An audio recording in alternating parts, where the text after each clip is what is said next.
Good morning, YouTubes. How you doing today? Welcome back to Small Engine Garage. Hope y'all are doing well. We finally got some weather worth bragging about. Had a load of firewood delivered. I gotta get it split.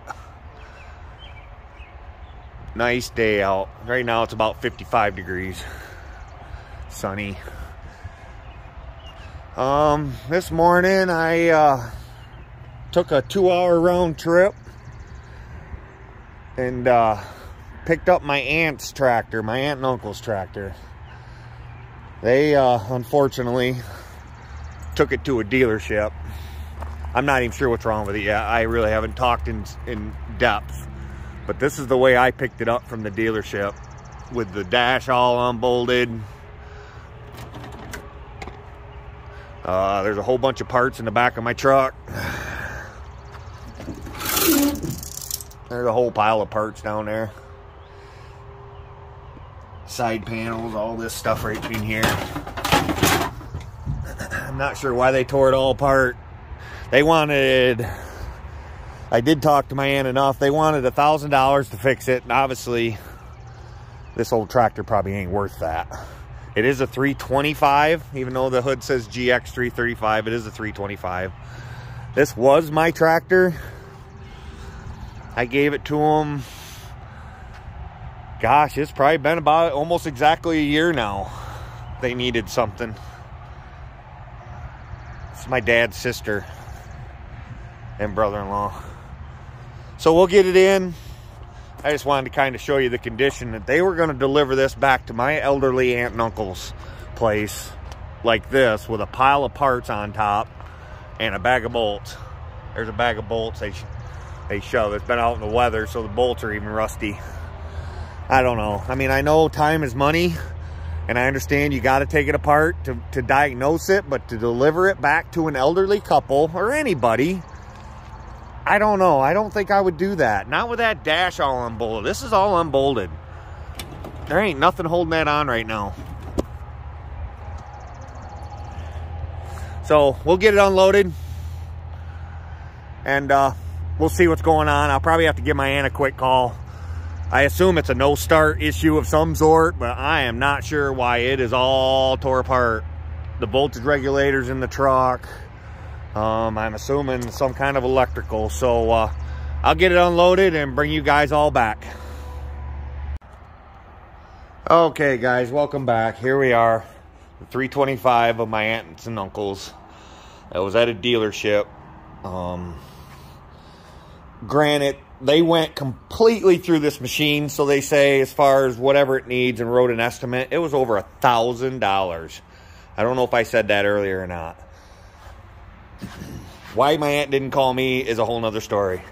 I will talk to her about that when I take this tractor back. And I'm also going to talk to her about these gauge wheels.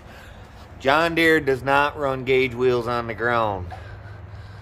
That does nothing but beat your deck up. As a matter of fact, this one, because they're running on the ground, is starting to crack right here.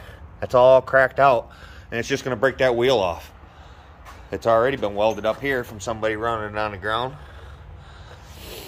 So I'm going to have a pretty stern talk with her about that. There's no reason John Deere wheels are on the ground. That deck's supposed to hang. Them wheels are just there to help it up over obstacles. They're supposed to be like a 1/4 inch off the ground or something when it's set right. But that's, I mean, they got those pinned on high, for crying out loud. Why would you do that? That's all the pressure on all those wheels. Those wheels are not meant. That's why that wheel's in such bad shape. Anyway, so I called my aunt. This started out as a dead battery problem, guys. I have no idea what the dealer was doing. Why this whole center console is unbolted. I understand why the voltage regulator's there, because this is probably the problem.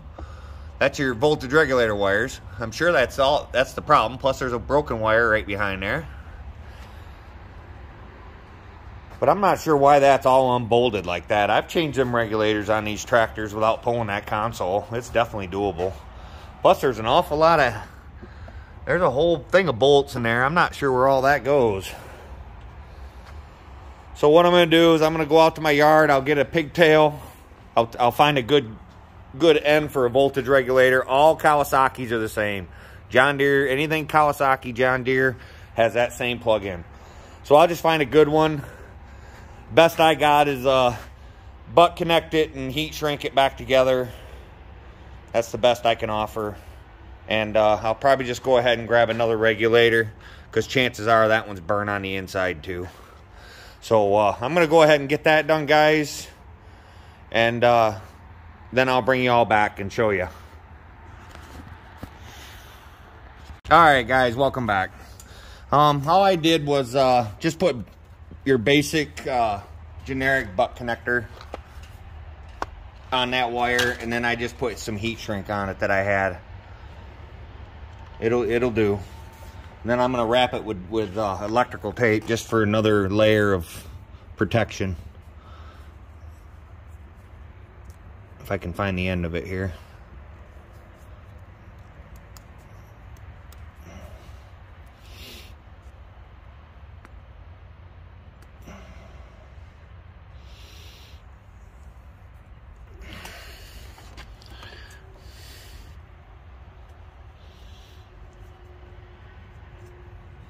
This is a very common repair for Kawasaki powered John Deere lawnmowers. I've had to do it a lot. I've done it twice this week. This is the second time in a week I've done it. I just got done doing it to a GT 262. No, it don't look pretty, but I ain't going for looks, guys. I'm just going for function. It will function. I believe they said the armature is out of it, but I highly doubt that. We'll see. If it is, I got a used one, but I highly doubt it is. So we'll go ahead and get this. I did grab another voltage regulator. Then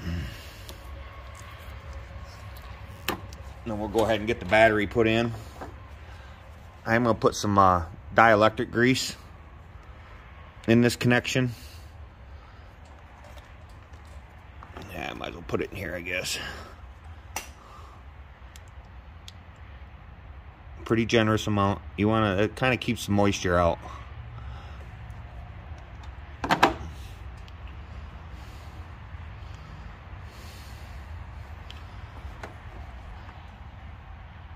Just like that. Just fill it right up.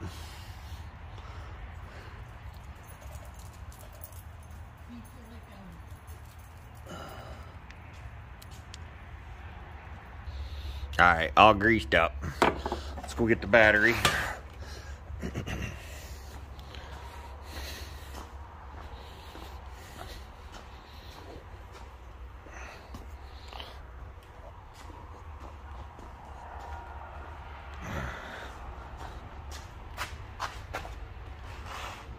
I'll just set it in there for now. We're just going to see if we fixed her or what's going on exactly.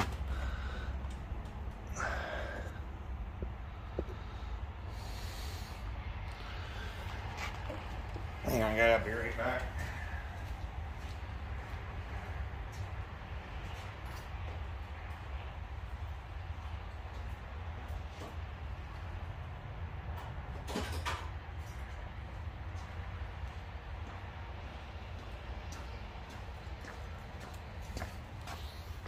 Had to get my new battery cable ends.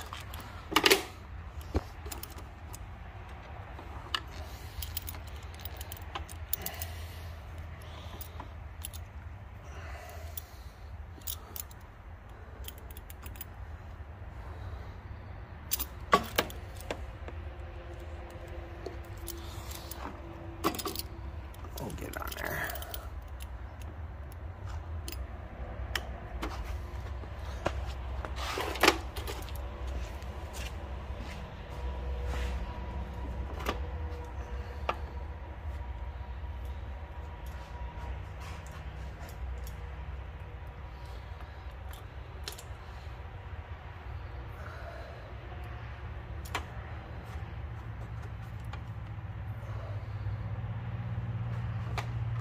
Yep, we got light.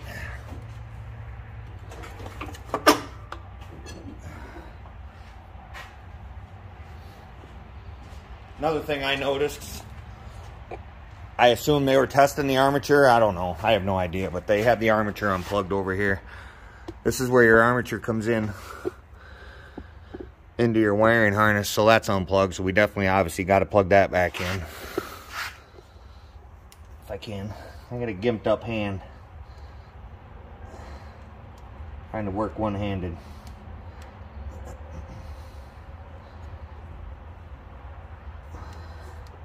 Pinched nerve or something. I'm not sure what's going on with it. But it's pretty well worthless at this point. There we go. There we go. Okay, let me go get the voltmeter. Y'all haven't seen my summer ride. I ride it when I can.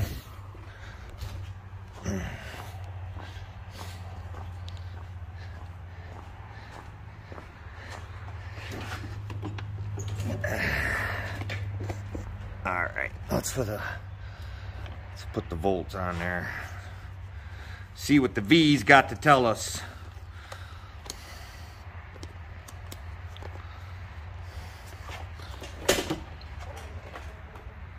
That regulator might need to be grounded. I don't think so on Kawasaki.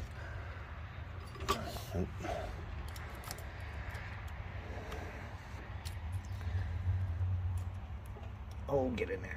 There. There's two.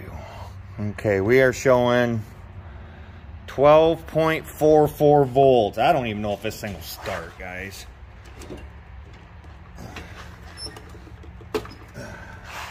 We will soon see.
Been a bad connection, guys.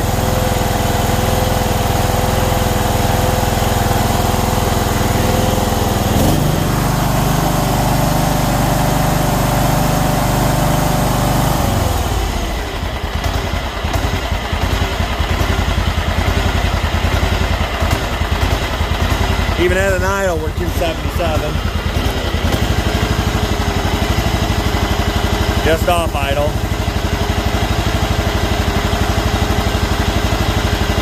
Almost hitting 13 bull. There we go. 13 just off idle. There we go. That's all it needed, guys. It sure as heck didn't need $1,000 worth of work. I mean, yeah, I'm sure it needs mower deck blades, and I hear some idlers making noise on the, sounds like the drive belt, but they just want to get their lawn mowed. That's all. They just want to cheaply get their lawn mowed. So I'm going to just go ahead and button this up and take it back to them. I'll probably change the oil while it's here. I'll probably jack it up, take the blades off, and give them a sharpen, and just give it a once good over, so they got a good mower for the year. Well, there you have it, guys. That's a Kawasaki powered John Deere charging system. Not much in diagnostics. 90, I don't know, for me, let's say 70% of the time, it's that connector. Usually you can reach your hand up in there and play with that connector and get the light to come on and off. That's how you know it's that connector. I have changed a few voltage regulators, but very, very few. I bet I've changed under 10 voltage regulators in my 40-year career. True story. They go bad very, very seldom. It's usually that connection, and that gets hot like that because it gets a bad connection. And John Deere thought they were being smart to put this electrical connection directly underneath a battery. So when the acid leaks out of the battery, which happens, batteries leak, that's just a natural fact, leaks acid on that and makes a bad connection, makes it rust, and then heat, because there's resistance there, makes heat, and that's what makes it melt. It's not overpower.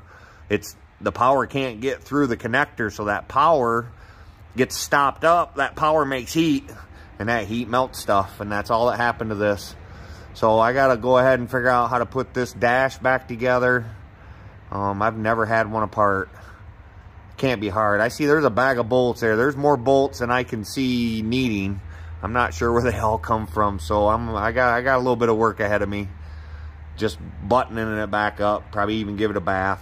Get my power washer out. I'll probably finish most of it tomorrow. My hand's really giving me a fit today pretty bad. I haven't been able to use my right hand at all today. There's a pinched nerve or something in my finger. You wouldn't think a finger would stop a whole hand, but it sure does. I've been able to use it, but very, very little. So, well, there you have it, guys. Thank you for watching Small Engine Garage. Please like, subscribe, share, comment, all that good stuff, if you would, please. I'm at 825. I would like to hit 1,000 here by July would be nice. Just to see where this can go. I've been working hard on videos the best I can. Just life, like I keep saying, life gets busy, guys. I still got to make money. I still got to make a living. I still got to support me and my family and my house and all that. And got yard work and all that kind of stuff. So, all right, guys. Thank you for watching Small Engine Garage. Again, please like, subscribe, share, and comment. Take care.